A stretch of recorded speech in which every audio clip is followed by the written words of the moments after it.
sí à ń padà sẹ́yìn lórí ìlànà owó orí tuntun. Ààrẹ Tinubu ló sọ bẹ́ẹ̀.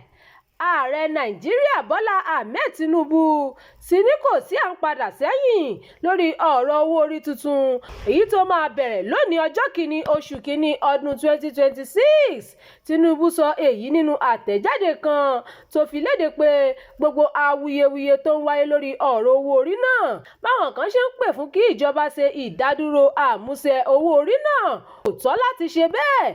Ṣáájú ni awuyewuye ti ń wáyé lẹ́yìn tí ilé aṣòfin buwọ́lu àbá owó orí náà táwọn kan ṣe ń fẹ̀sùn kàn pé ohun tí wọ́n gbé jáde fún aráàlú kọ́ ni ilé aṣòfin buwọ́lù pé àwọn àyípadà kan ti wáyé lórí rẹ̀. Ẹgbẹ́ àwọn agbẹjọ́rò NBA, ẹgbẹ́ òṣìṣẹ́ NLC, ẹgbẹ́ àwọn akẹ́kọ̀ọ́ Nàìjíríà NANS àtàwọn míì ni wọ́n ti ń pè fún ìdádúró ṣíṣe àmúṣẹ owó orí náà lẹ́yìn tí aṣòfin kan Abdulsamad Dasuki fẹ̀sùn kàn pé ìyàtọ̀ wà láàrin ohun tí ìjọba gbé síta àti èyí tí àwọn aṣòfin buwọ́lù. Ní oṣù kẹta ọdún 2025 ni ìjọba gbé àbá tuntun jáde lórí ọ̀rọ̀ owó orí èyí tí wọ́n ń pè ní National Revenue Service, Joint Revenue Board of Nigeria, Nigeria Tax Administration Act àti Nigeria Tax Act èyí tí wọ́n buwọ́lù nínú oṣù kẹfà ọdún 2025. Lẹ́yìn àwọn ẹ̀sùn yìí ni olórí ilé aṣojúṣòfin Abbas Tajudeen dé ìgbìmọ̀ ẹlẹ́ni méjì dìde láti ṣe ìwádìí àwọn ẹ̀sùn náà kí wọ́n sì jábọ̀ padà fún ilé lẹ́yìn ọ̀sẹ̀ kan tí ìgbìmọ̀ náà sì ṣèlérí láti fi ìjábọ̀ wọn léde láìpẹ́. Àmọ́ Ààrẹ Tinubu ti ní gbogbo ẹ̀sùn tí wọ́n fi ń kàn lórí àbá náà kò tọ́ láti ṣèdádúró ṣíṣe àmúṣẹ owó orí náà.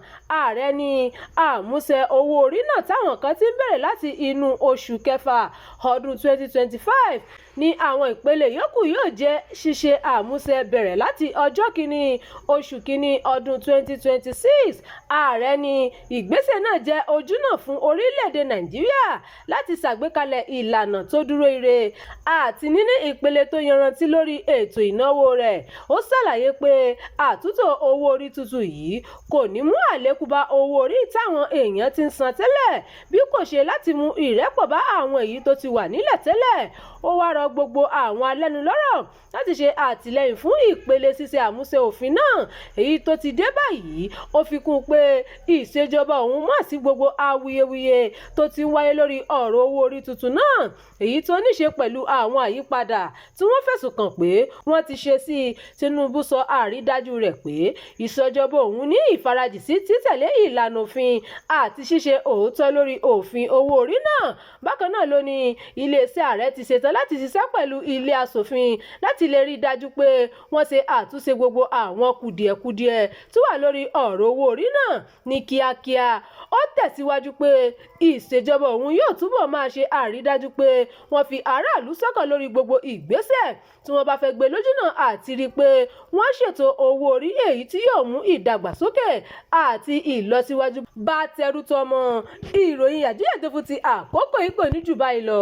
Ẹ má gbàgbé láti tẹ̀lé ìkànnì yìí. Ẹ máa bá wa pín ká kí ẹ sì fi èròǹgbà yín sí abala àríwísí. Abdulkareem Nimas ló ti ń jábọ̀ ìròyìn.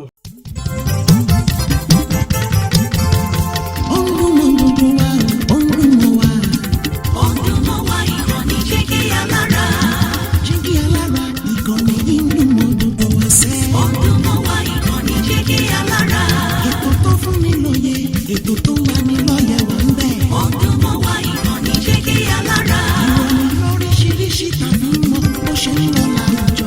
Ọdún mọ́ wá ìkànnì Jígí Alára. Ìkànnì Jígí Alára. Jígí Alára. Jígí Alára.